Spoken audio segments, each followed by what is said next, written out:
Hello dear bankers, नमस्कार, good evening, you all are welcome in this session. So आप सभी दोस्तों का JAIB MCQ सीरीज में स्वागत है और हम आपके साथ जुड़ चुके हैं आपकी PPB MCQ क्लास के साथ। तो दोस्तों आज की जो हमारी क्लास है वो मॉड्यूल सी की क्लास नंबर 4 होगी जिसे हम डिस्कस करेंगे। और दोस्तों मेरा नाम है अरविंद सर, आप जुड़ सकते हैं मेरे साथ मेरे Telegram channel JAIB CAIB by Arvind sir, या QR कोड को स्कैन करके भी आप हमारे साथ जुड़ सकते हैं हमारे टेलीग्राम पर। आपके जो भी PPB से रिलेटेड डाउट्स हैं या जो भी इंपॉर्टेंट इंफॉर्मेशन या अनाउंसमेंट्स आएंगे वो हम आपके साथ शेयर करते हैं। चलिए दोस्तों, तो स्टार्ट करते हैं। सबसे पहले अगर हम बात करें तो पहला क्वेश्चन है, Sanjay an accountant in a private firm, किसी प्राइवेट फर्म में संजय एक अकाउंटेंट है, receive an email purportedly from his bank, उनके बैंक से एक मेल आई requesting him to update his account detail to keep his account secure, अपने अकाउंट को सिक्योर करने के लिए उनसे कहा गया कि आप अपने अकाउंट डिटेल को अपडेट कर दीजिए। The email looks legitimate, email legally सही लग रही थी। Complete with the bank logo, complete उसमें बैंक लोगो भी लगा था। Seemingly authenticate customer service contact information, है ना। He click on the link provided and update his detail shortly after, थोड़ी ही देर बाद जैसे उन्होंने अपडेट की अपनी डिटेल, 30,000 रुपए विड्रॉ हो गए उनके अकाउंट से। Sanjay report this to his bank, what would you say about the modus operandi use for this fraud, इस फ्रॉड के लिए जो मोडस ऑपरेंडी यूज किया गया है वो कौन सा मोडस ऑपरेंडी यूज किया गया है। पहला option, this is an example of denial of services, this is N example of phishing attack, this is an example of SQL injection, और this is an example of ransomware attack। देखो पहला denial, DDoS, denial of service. इसमें क्या होता है, जब भी denial of services की बात आती है तो एक्स्ट्रा ट्रैफिक वेबसाइट पे, एक्स्ट्रा ट्रैफिक भेज दिया जाता है किस पे, वेबसाइट पे, ठीक है। जिससे क्या होता है, वेबसाइट या सर्वर आपका काम करना बंद कर देता है। तो ऐसा कुछ हुआ है, नहीं हुआ, ठीक है। इसमें क्या हुआ है, ईमेल के थ्रू एक मेल आया, एक मैसेज आया। क्या आया, मैसेज कि आपको क्या करना है, इस लिंक पे अपना डिटेल अपडेट करना है। क्या करना है, अकाउंट डिटेल अपडेट करना है। जैसे ही उन्होंने उस लिंक को क्लिक किया और डिटेल अपडेट की, उनका पैसा उड़ गया। कितना उड़ गया, 30,000। तो ये क्या था, एक प्रकार का फिशिंग अटैक। तो आपका आंसर क्या हो जाएगा, B is the correct answer, ये फिशिंग अटैक था। So this is an example of phishing attack, है ना। फिशिंग में ईमेल के थ्रू ट्रिक किया जाता है पीपल को, है ना। तो आपके लिए ये एग्जाम्पल हो जाएगा फिशिंग अटैक का, ठीक है दोस्तों। तो B is the correct answer. So modus of operandi use for fraud in this case known as phishing attack. This type of attack attacker क्या लिखा, poses as a trust entity to deceive the victim, लोगों को धोखा देने के लिए सबसे पहले जो अटैकर होता है वो ट्रस्टेड जो पोजेस हैं वो शेयर करता है कि मैं जैसे SBI का ही एम्प्लॉय हूं या SBI की ही मेल है, ऐसे, है ना, ठीक है। Into the sharing sensitive information such as log in credential and account detail था, फिर वो आपसे शेयर करने को कहता है लॉग इन क्रेडेंशियल और अकाउंट डिटेल को।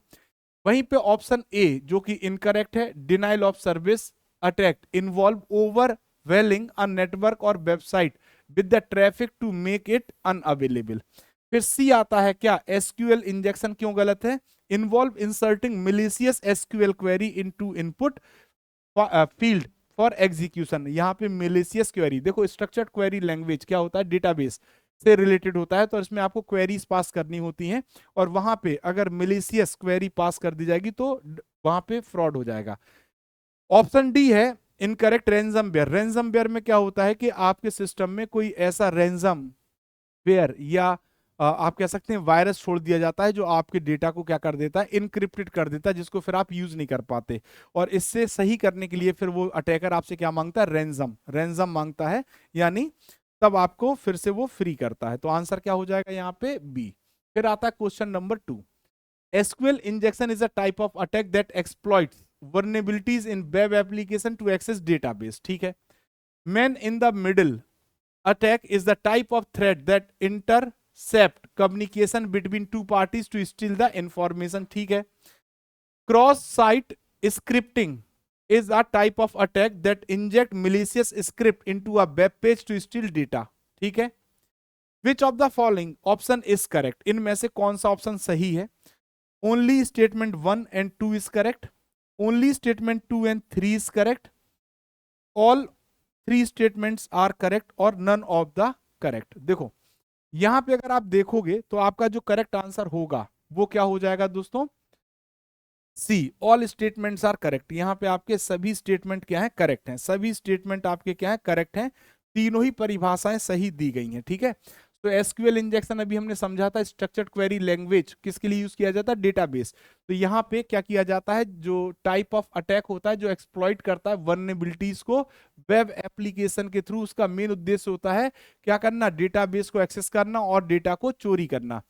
Man in the middle attack is the type of threat that intercept communication between the two parties, steal information often by posing as a legitimate entity। जैसे मान लीजिए दो system के बीच में क्या चल रही है, बात चल रही, ठीक है, ये सर्वर है और ये क्या है, कोई क्लाइंट है जो कि यूज कर रहा सिस्टम को, ठीक। अब मैन इन द मिडिल इनके बीच में आके बैठ जाएगा, ठीक, और वो इनने जो इंफॉर्मेशन मांगी है वो इंफॉर्मेशन यहां से लेगा, बट इनको अपने अकॉर्डिंग बाईपास करेगा इंफॉर्मेशन। तो man in the middle, XSS is the type of attack that inject malicious script to the web page to steal data or gain unauthorized access to the system, ठीक है। Question number 3 क्या कहता है, statement number 1, the goal of IS security in bank is to protect the confidentiality, integrity and availability of the information, ठीक। तो जो इनका कहना है कि the goal of information security जो बैंक के अंदर होता है वो प्रोटेक्ट करना होता है कि आपकी कॉन्फिडेंशियलिटी, इंटीग्रिटी और अवेलेबिलिटी ऑफ इंफॉर्मेशन बनी रहे। दूसरा, IS security include technical and non technical measures to safeguard information. तीसरा, encryption is an example of technical measure use to protect information, ठीक है। तो अब आपके पास ये 3 स्टेटमेंट हैं, आपके पास कितने स्टेटमेंट हैं, 3। अब आपको आंसर देना है विच वन इज करेक्ट। तो यहां पे देखो आपका जो करेक्ट आंसर है वो ऑल आर करेक्ट, यहां पे क्या है आपके ऑल आर करेक्ट, सभी स्टेटमेंट क्या है, करेक्ट हैं दोस्तों, ऑल आर करेक्ट, यहां पे तीनों स्टेटमेंट करेक्ट हैं। इंफॉर्मेशन सिक्योरिटी की अगर हम बात करते हैं बैंक में, तो concern with the protecting confidentiality, integrity and availability of information, technical measures such as encryption and firewall as well as non-technical measures such as policies and procedures are used to safeguard the information। तो याद रखिएगा कौन से technical major होते हैं, कौन से non technical major होते हैं, ठीक है दोस्तों। नाउ नेक्स्ट क्वेश्चन की तरफ चलते हैं। नेक्स्ट क्वेश्चन क्या कहता है, question number 3, what is the potential risk associated with disgruntled employee in a computerized environment। disgruntled employee से क्या पोटेंशियल रिस्क हो सकता है, reduce opportunities for the fraud, limited access to operational program, difficulty in detecting unauthorized act, और फिर क्या आ जाएगा, improved efficiency in the banking operation। तो यहां पे जो आपका करेक्ट आंसर होगा सी होगा, कि अगर आपका एम्प्लॉय डिसग्रिंटल्ड है, गलत भावना से प्रेरित है, तो वो कहां जाके कौन सा अनऑथराइज एक्ट कर दे, इसको डिटेक्ट करना आपके लिए क्या होता है, डिफिकल्ट होता है, ठीक है दोस्तों। तो यहां पे आपका जो आंसर होगा वो क्या हो जाएगा, सी इज द करेक्ट आंसर। फिर आता है फिर से क्वेश्चन नंबर 3, या नंबर पे मत जाइएगा, क्वेश्चन नंबर ज्यादा हो जाए इसलिए नंबरिंग में मिस्टेक हो गई, कोई बात नहीं। Statement number 1, backup and recovery procedure are necessary for IS security in bank. Information security के लिए आपके पास क्या होना चाहिए, बैकअप होना चाहिए और रिकवरी प्रोसीजर होना चाहिए। क्या होना चाहिए, बैकअप और रिकवरी प्रोसीजर होना चाहिए। Disaster recovery planning is an important component of IS security in bank. Information classification is not important for the information security in the bank. देखो आपका जो पहला स्टेटमेंट और दूसरा स्टेटमेंट है वो करेक्ट है, तीसरा आपका गलत है। तो आपका आंसर क्या होना चाहिए, first and second are true but third is false. Why, देखते हैं। बैकअप और recovery procedure are necessary for IS security in the bank to ensure that data can be recovered in the event of data loss. ठीक है, जब data loss होगा तो हम data को रिकवर कर लेंगे, इसलिए हमें बैकअप और रिकवरी प्रोसीजर को सुनिश्चित करना चाहिए।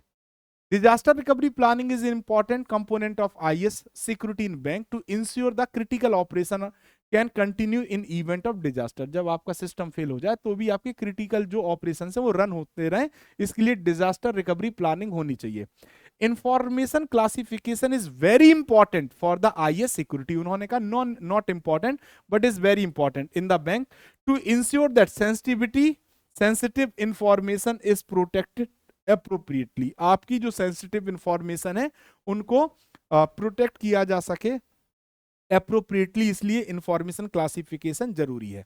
अब आप सभी के लिए एक इंफॉर्मेशन है, इंफॉर्मेशन ये है दोस्तों कि आप सभी के लिए JAIB क्रैश कोर्स हमारा लॉन्च हो चुका है और अब ये स्टार्ट होने जा रहा है। तो सभी लोग, अगर आप हमारे क्रैश कोर्स के थ्रू प्रिपरेशन करना चाहते हैं और एग्जाम को टारगेट करना चाहते हैं तो इस बैच को सब्सक्राइब कर सकते हैं।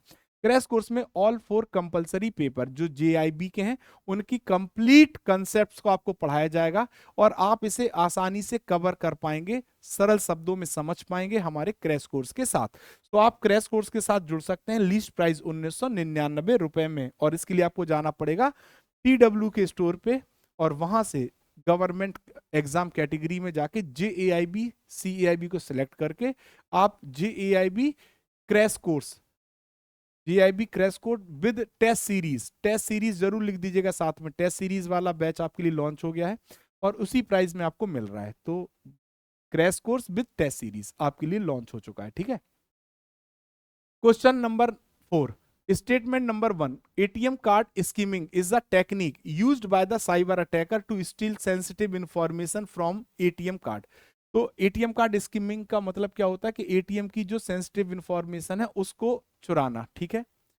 फिर आता है cyber attacker use the skimming device to read the magnetic strip on the ATM card and obtain the card holder's information. The information obtained through skimming is used to make counterfeit ATM card to withdraw money for the victim's account. बिल्कुल easy है। अब देखो यहां पे अगर आप ध्यान से देखोगे तो आपका क्या हो जा रहा है, आपका पहला स्टेटमेंट और दूसरा स्टेटमेंट तो करेक्ट है। Information obtain through skimming is used to be make counterfeit ATM card to withdraw the money from the victim. पहले तो आप पहला दूसरा सही लगाइए, ठीक है, फिर देखते हैं। तो a skimming device is used to read the magnetic strip on the card and the obtained information is then used make counterfeit ATM card for fraudulent transaction. अब आपका यहाँ पे क्या लग जाएगा, ऑल स्टेटमेंट आर ट्रू, सभी statement true हैं, सभी स्टेटमेंट ट्रू हैं।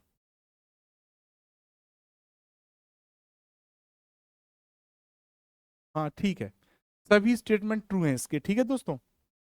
ATM कार्ड स्कीमिंग के लिए सभी स्टेटमेंट ट्रू हैं। Who should be responsible for articulating and enforcing information security policy in the bank? तो इंफॉर्मेशन सिक्योरिटी पॉलिसी को बनाने के लिए और इन्फोर्स करने के लिए बैंक में कौन जिम्मेदार होता है?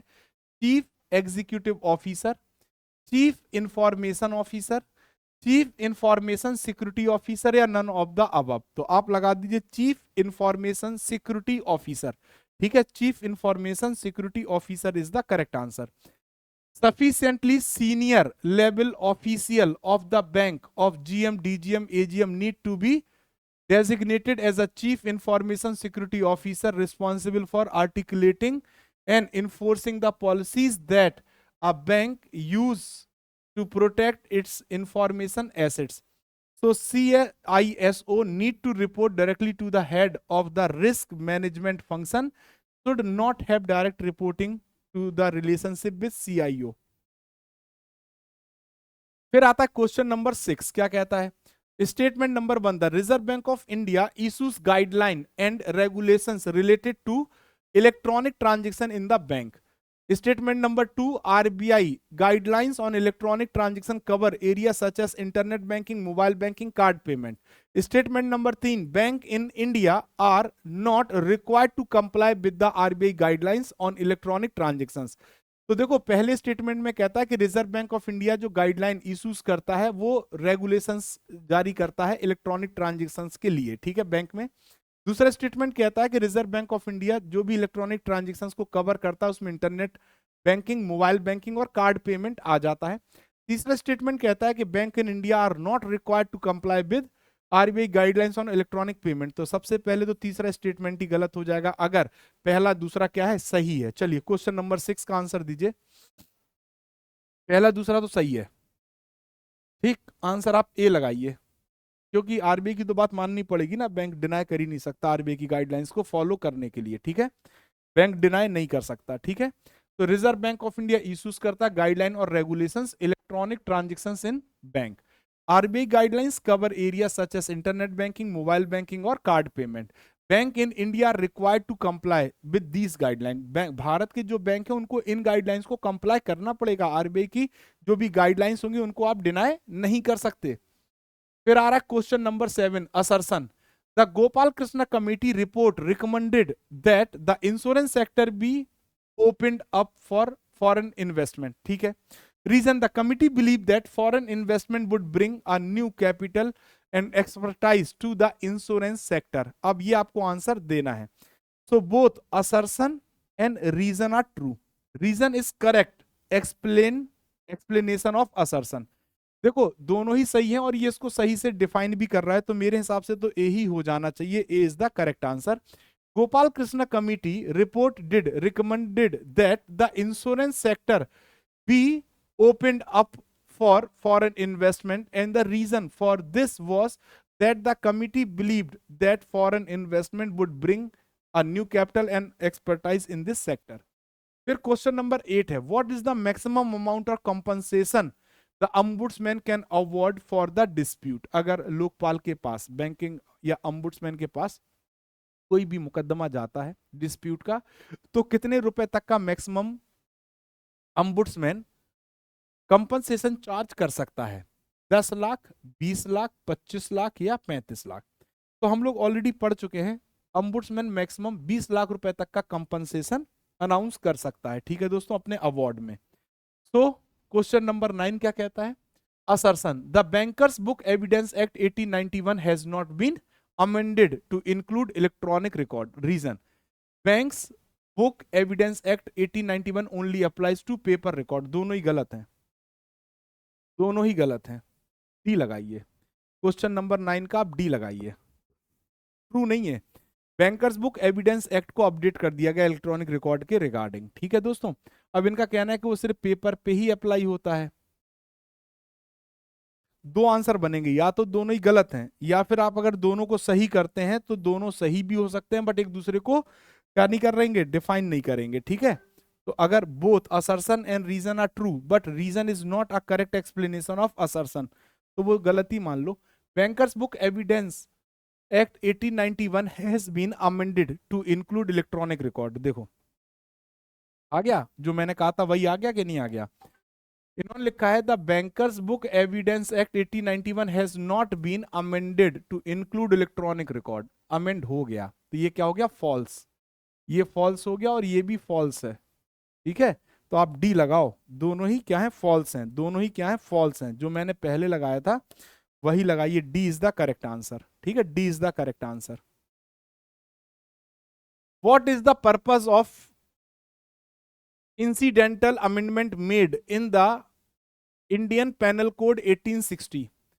आपको बताना है कि इंसिडेंटल अमेंडमेंट जो किया गया है किसमें? इंडियन पेनल कोड 1860 में, उसका पर्पस क्या है? What is the purpose? तो पहला ऑप्शन जो है, to provide legal recognition to electronic record and document, to amend the definition of evidence to include electronic record and document, to include the term electronic record along with the word record appearing generally in various section of the act। बिल्कुल सही है, जहां पे हम record word use करते थे वहां पे अब इलेक्ट्रॉनिक रिकॉर्ड को भी यूज किया जाएगा हमारे सभी सेक्शंस में। ठीक है दोस्तों, चलिए, तो the purpose of incidental amendment made in Indian Penal Code 1860 is to include the term electronic record along with the word record appearing generally in various sections of the act। तो दोस्तों ये थी आज की हमारी क्लास, थोड़ी बड़ी थी बट इंपॉर्टेंट थी। तो दोस्तों आप इसको कवर कर सकते हैं, और JAIB एग्जाम के लिए वन स्टॉप सोल्यूशन JAIB महापैक आपके लिए अवेलेबल है। आप चारों कंपलसरी पेपर की तैयारी कर सकते हैं, और महापैक का सबसे बड़ा फायदा यहाँ पे मल्टीपल बैचेस आपको पढ़ने को मिलते हैं, यानी जितने भी बैचेस हम लॉन्च करते हैं वो सभी महापैक में आपके पास मिलते जाएंगे। आपको दोबारा बैच नहीं खरीदना पड़ेगा, लेकिन कब तक? जितने ईयर की वैलिडिटी का आप महापैक लेंगे। तो 15 plus foundation MCQ batches, 2000 plus live classes, 500 plus mock and quizzes, 200 plus class notes and 24/7 doubt support उपलब्ध है। तो 1 ईयर सब्सक्रिप्शन 3,999, 2 ईयर सब्सक्रिप्शन 5,999 और 6 मंथ सब्सक्रिप्शन 2,799 में आप सब्सक्राइब कर सकते हैं। ठीक है दोस्तों, साथ ही साथ ऑफिसर्स JAIB फाउंडेशन बैच आपके लिए अवेलेबल है 1,999 रुपए में कंप्लीट प्रिपरेशन कर सकते हैं। JAIB MCQ बैच भी आपको 2499 में क्या हो जाएगा, सब्सक्राइब आप कर सकते हैं। इस बैच के साथ फाउंडेशन बैच फ्री है। इंडिविजुअल अगर आप एग्जाम आपका रह गया है कोई और आप उस एग्जाम को टारगेट करना चाहते हैं, आपकी प्रिपरेशन में कोई एक आध सब्जेक्ट आपको परेशान कर रहा है जिसकी आप प्रिपरेशन करना चाहते हैं, तो आप इंडिविजुअल फाउंडेशन बैच को ले सकते हैं और अपनी तैयारी कर सकते हैं मात्र 799 रुपए में। Best book for JAIB exam आपके लिए bankers edge set of 4 books available है, और ये लीस्ट प्राइस में आपको complete theory, hint and solution, question with case studies और क्विक रिवीजन माइंड मैप की सुविधा देती हैं। और वो लीस्ट प्राइस 1224 रुपए है, जिसे आप अमेजोन और फ्लिपकार्ट से बाय कर सकते हैं। बशर्ते आप किताब को सर्च करते समय पहले PW लिख दीजिएगा, ठीक है, तो आपको जल्दी से किताब मिल जाएगी। आज की क्लास के लिए बस इतना ही। Thank you very much. Thank you all.